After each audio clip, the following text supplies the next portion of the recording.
एक व्यक्ति अपनी पत्नी की फोटो खिंचवाने की सोचता रहा। उसकी पत्नी चाहती थी कि उसके बच्चे बड़े होकर उसके युवा और सौंदर्यमय रूप को देख सकें, परंतु पति बहुत कंजूस था। वह अपनी पत्नी की इच्छाओं को हमेशा टालता रहा।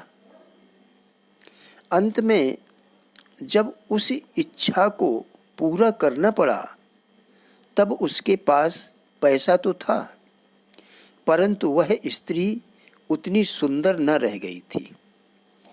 वह महिला अपनी निराशा को चुपचाप सहती रही। आखिर उसकी निराशा तिल से ताड़ बन गई। दोनों में मनमुटाव हुआ और दोनों को तलाक लेनी पड़ी और परिवार छिन्न भिन्न हो गया। मितव्ययिता के नाम पर उन्होंने सुखी परिवार की बलि चढ़ा दी। परिवार के मुखिया होने के नाते हमें सभी परिवारीजनों की उचित इच्छाओं का जरूर ख्याल रखना चाहिए।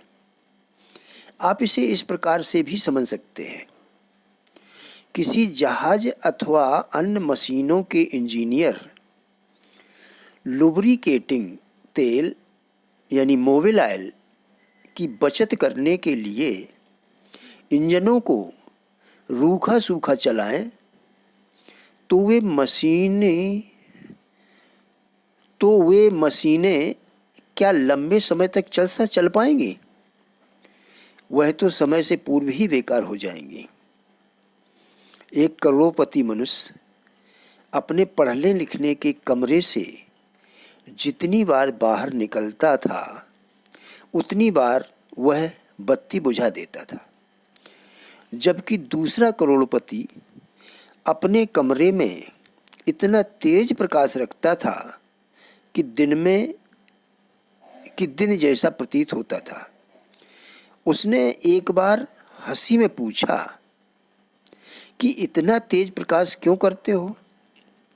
उत्तर में उसने कहा, आंखें खराब होने पर उसकी चिकित्सा में बहुत अधिक खर्च करना पड़ेगा। इससे तो अच्छा है अभी थोड़ा थोड़ा खर्च कर लिया जाए। मित्रों, क्या हम इन छोटी छोटी बातों पर ध्यान देते हैं? संभवतः नहीं। इन्हीं कारणों से हमारे जीवन में परेशानियां आती हैं। एक चिकित्सक था।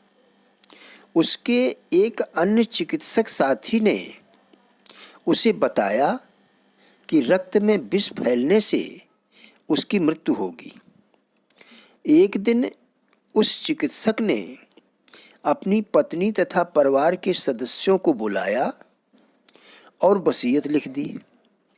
उसने बताया कि अमुक समय पर रक्त में विष फैलने से उसकी मृत्यु हो जाएगी। ठीक समय पर उसकी मृत्यु हो गई, क्योंकि उसको ऐसा ही विश्वास था। साथियों, हम अज्ञानतावश गुमराह होते रहते हैं। जो जैसा हमको बता देता है हम उसी पर इसलिए विश्वास कर लेते हैं कि ये हमसे बड़े हैं, ये पहुंचा हुआ महात्मा है, यह तांत्रिक विद्या में निपुण है। आखिर हम अपने को दीनहीन, कमज़ोर क्यों समझते हैं? क्योंकि हम अपनी तरफ से कुछ सीखते नहीं हैं और समझते हैं कि हम सब कुछ जानते हैं। यही विडंबना है। हमारे जीवन में समस्याएं आती रहती हैं और हम सोचते हैं कि यह भाग्य की बात है, ईश्वर हमसे रूठे हैं।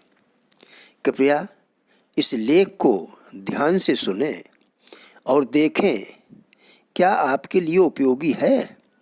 अगर ऐसा लगे कि वीडियो काम का है तो कृपया लाइक और शेयर करके चैनल को सब्सक्राइब करें तथा कमेंट करके अपने विचारों से अवगत कराने की कृपा करें। धन्यवाद।